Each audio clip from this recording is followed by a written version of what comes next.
Oke, Assalamualaikum warahmatullahi wabarakatuh.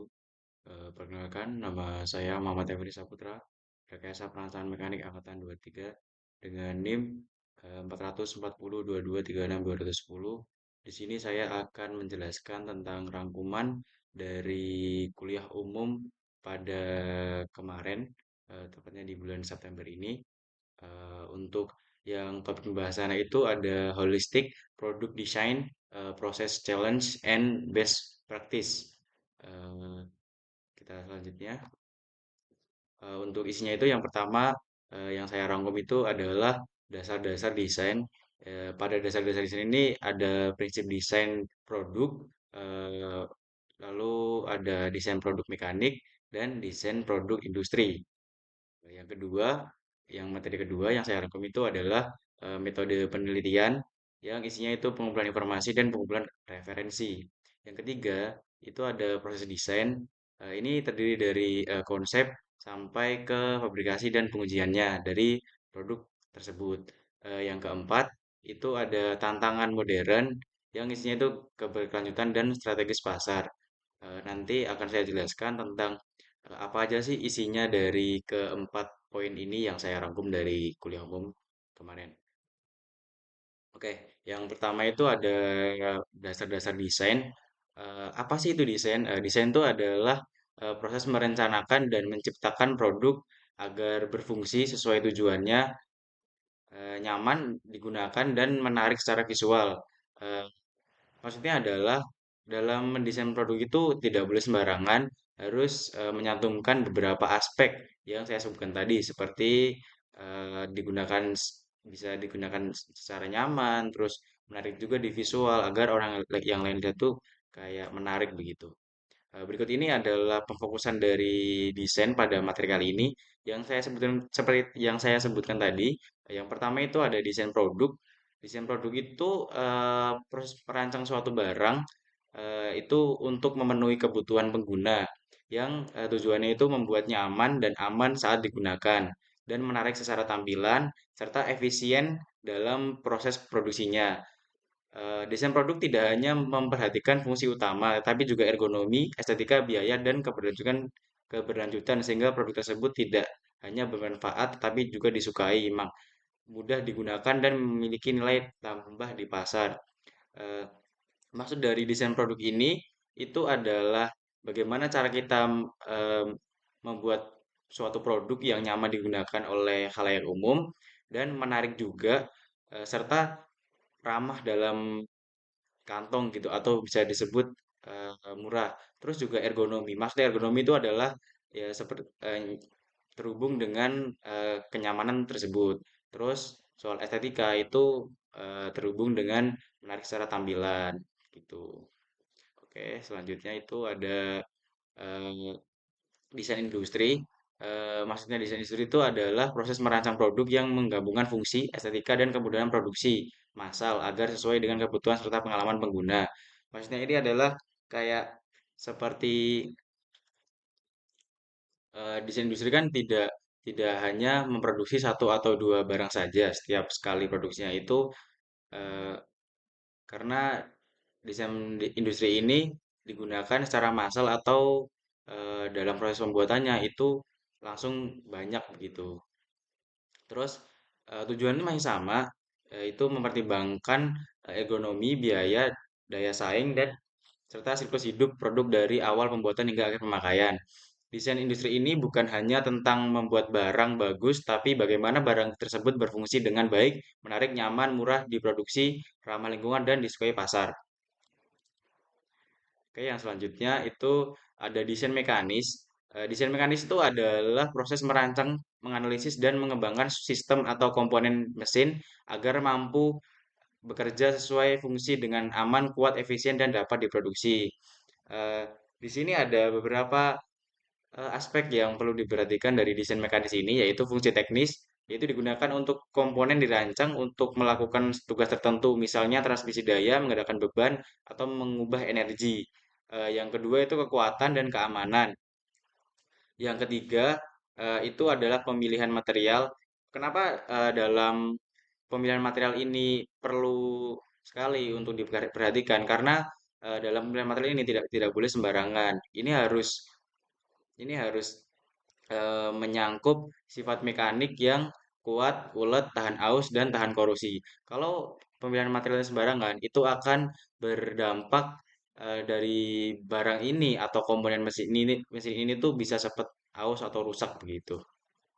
Eh, dan itu dan pemilihan material juga berhubungan dengan kekuatan dan keamanan saat kita memakai atau saat mesin itu beroperasi begitu.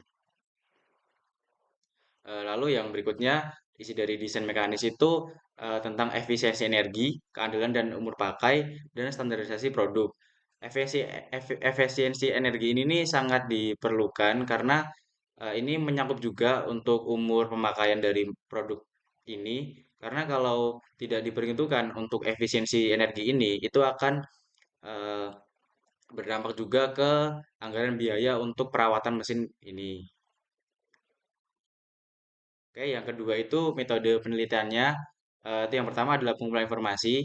Penelitian yang berkualitas mendorong hasil desain yang sukses. Memahami kapan dan bagaimana menerapkan metode penelitian yang berbeda, memastikan wawasan komprehensif tentang kebutuhan pengguna dan peluang pasar. Yang isinya adalah yang pertama itu ada wawancara, survei, dan pengamatan. Tujuan dari pengumpulan informasi ini itu agar saat kita merancang produk atau mendesain produk itu kita tahu bahwa di pasaran tuh seperti apa kondisinya. Jadi kayak tidak tidak terbuang waktu kita mendesain produk lalu jadi begitu. Dan ini juga berhubungan dengan kecepatan penjualan dalam produk tersebut gitu. Yang pertama itu adalah wawancara yang efektif. Di sini ada beberapa cara untuk mewawancari seseorang atau khalayak umum yang lebih efektif, yaitu persiapan, pelaksanaan, dan teknik bertanya. Dari ketiga aspek ini pun saling berkaitan karena persiapan itu sesuai sama sebelumnya itu kayak kita menentukan tujuan tujuan dari mau ngapain kita ke sana dan menyiapkan pertanyaan serta kenali responden. Pelaksanaan waktu kita mewawancari seseorang itu kita harus pintar-pintar membuat orang tersebut nyaman guna mereka itu bisa terbuka terhadap apa yang kita tanyakan seperti itu. Lalu teknik bertanya itu seperti yang dari SD mungkin dari kita sudah belajar itu menggunakan 5W dan 1H begitu. Terus yang selanjutnya itu ada bagaimana cara kita survei. Survei ini menurut saya ini sangat perlu karena ini berhubungan juga dengan permasalahan yang ada di pasar seperti apa dan bagaimana kelanjutan dari produk yang kita buat. Eh, Isinya itu tentu kayak mengetahui kepuasan, kebutuhan, dan preferensi halayak umum begitu. Oke, itu selanjutnya yang ketiga itu ada pengamatan dalam penelitian.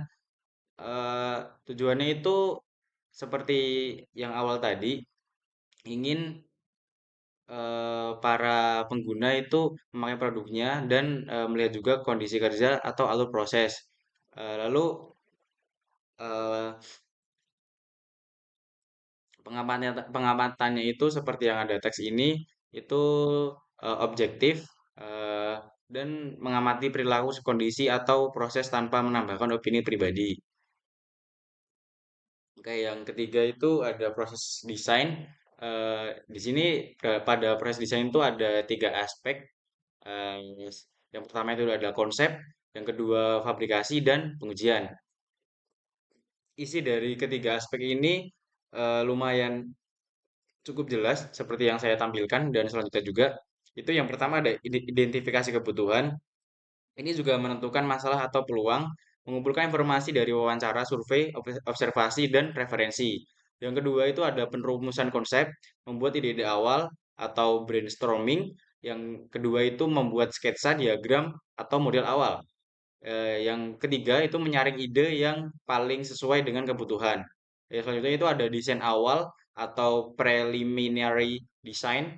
Itu isinya adalah membuat rancangan kasar dengan ukuran dan bentuk dasar. Yang kedua itu melakukan analisis teknis yang isinya itu material, mekanika, dan ergonomi. Selanjutnya itu ada desain detail atau detail design. Yang pertama ada membuat gambar teknik lengkap. Ini tujuannya seorang engineer itu harus bisa membaca sebuah gambar teknik karena itu sebuah bagaimana cara seseorang engineer itu berkomunikasi begitu. Yang kedua itu menentukan material seperti yang saya bilang awal tadi, dimensi, toleransi, komponen dan komponen pendukung. Yang ketiga itu bisa menggunakan software CAD untuk simulasinya. Yang selanjutnya itu ada prototyping atau fabrikasi awal. Tujuan membuat model fisik prototype itu untuk uji coba. Karena sebelum kita membuat suatu produk atau barang yang akan diperjualbelikan ke khalayak umum atau ke pasar atau kita kasih ke pasar, itu kita harus membuat prototipenya dulu agar dari kita bisa mengetahui bagian mana saja yang sekiranya itu cacat produksi begitu. Yang selanjutnya itu ada pengujian dan evaluasi. Ini mencakup menguji prototip dari segi kekuatan, kenyamanan, efisiensi, dan keamanan. Hal ini sangat sangat perlu karena seperti yang saya awal bilang tadi, sebelum kita memasarkan suatu produk, kita harus menguji prototipenya terlebih dahulu dari keempat aspek yang saya sebutkan tadi. Yang selanjutnya itu ada perbaikan dan optimasi. Ini isinya adalah melakukan revisi berdasarkan hasil uji, menyempurnakan desain agar siap diproduksi massal. Yang keempat itu tantangan modern.